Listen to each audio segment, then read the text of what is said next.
Informasi lain, Saudara, Wakil Presiden Gibran Rakabuming Raka mengajak seluruh pengawas pemilu untuk menjaga netralitas dalam Pilkada serentak 2024. Hal ini disampaikan Wapres Gibran saat menghadiri apel siaga masa tenang, pemungutan dan penghitungan suara di Monas, Jakarta. Gibran meminta agar Bawaslu dapat bersikap tegas, adil, dan tidak tebang pilih dalam menjalankan fungsi pengawasan.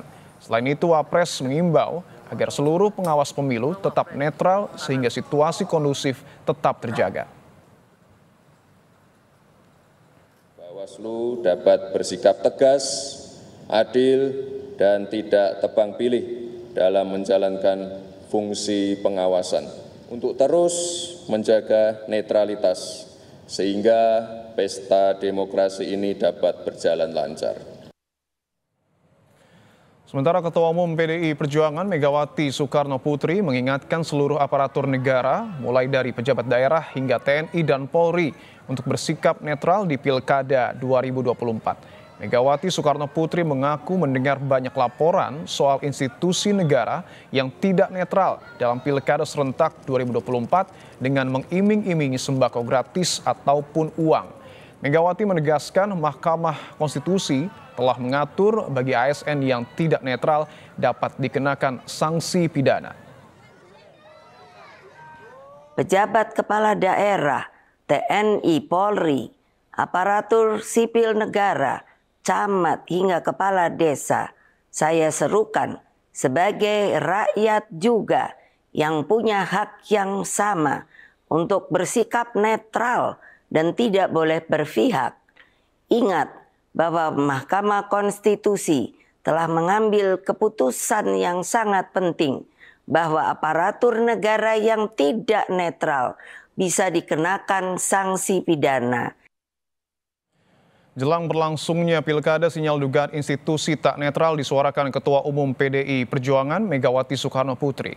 Lalu bagaimana pemerintah menjawab kecurigaan ini? Cukupkah langkah yang dilakukan pemerintah saat ini seperti menghentikan penyaluran bansos jelang Pilkada? Kita bahas bersama Agung Baskoro, Direktur Eksekutif Trias Politika Strategis. Mas Agus, selamat petang. Selamat petang, Mas Dipo. Mas Agus, kita mulai. Bagaimana Anda memaknai pernyataan Megawati? Mengapa statement ini keluar dari seorang Ketua Umum PDI Perjuangan? Iya, pertama secara tekstual ya. Kalau pidato itu kan disampaikan kemarin sekitar 7 menitan ya, Mas Dipo. Jadi secara tekstual ini semacam alarm demokrasi kepada semua paslon ya tentang bahaya soal netralitas aparat, kemudian soal money politics. Jadi ini masukan bagus, harus kita apresiasi supaya semua pihak, utamanya penyelenggara pemilu pilkada, ya harus bisa berbuat optimal, mencegah ataupun memitigasi segala kemungkinan terjadinya soal tadi ya money politics, aparat yang tidak netral ataupun mobilisasi ya beragam macam alat ataupun infrastruktur negara dalam pilkada ketika pencoblosan 27 November nanti.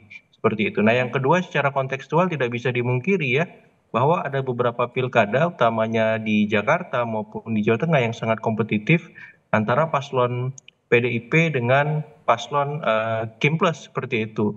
Nah, saya kira ini menjadi arahan penting dari Ibu Mega untuk memastikan bahwa kompetisi yang berlangsung secara elektoral di dua tempat itu ya maupun di tempat-tempat lain dapat berlangsung secara ya jurdil luber itu, Mas, prinsip-prinsip pemilu kita seperti itu. Dan harapannya ini memang bisa terejawanta dengan maksimal ketika beliau sudah memberikan warning ya ataupun pidato di kader-kadernya maupun untuk publik karena itu diperluas seperti itu. Baik, Mas Agung, apa yang kemudian harus betul-betul ditunjukkan pemerintah untuk membuktikan netralitas aparatnya dan tidak hanya tertuang dalam aturan? Iya, saya kira yang paling penting sebenarnya dalam konteks ini ya Bawaslu ya, kemudian Polri, TNI memastikan seluruh ya anggota-anggotanya bergerak sesuai tupoksi ya. Jadi dalam konteks Bawaslu ya dia harus turun ke bawah melihat bagaimana pelaksanaan pilkada di seluruh tempat apakah sudah sesuai dengan ya aturan ataupun standar minimal yang harus mereka kerjakan oleh KPU seperti itu. Yang kedua ya soal netralitas nanti mau tak mau seluruh ya pimpinan TNI Polri harus juga sama ya turun ke bawah memastikan bahwa pasukannya ataupun aparaturnya tidak melakukan tindak tanduk yang justru ya melanggar aturan-aturan yang sudah kita sepakati dalam bernegara ini seperti itu. Jadi ini lebih kepada pimpinannya Mas Dipo ya. Kalau pimpinannya memang intensif melakukan pengawasan ya, memastikan tidak ada celah ataupun hal-hal yang tidak perlu untuk mereka lakukan pada saat pilkada nanti, maka semuanya bisa berlangsung dengan sesuai harapan kita ya, jurdil luber tadi seperti itu. Lalu Mas Agung, bagaimana Anda melihat langkah Bawaslu dalam proses pengawasan ini?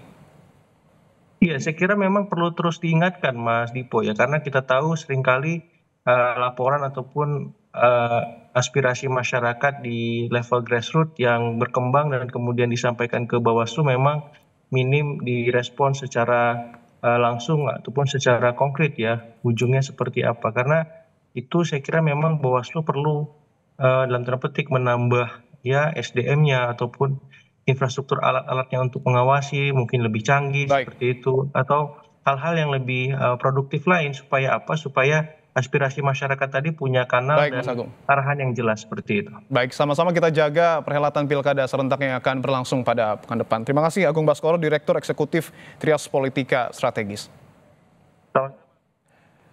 Saudara, paruh kedua akan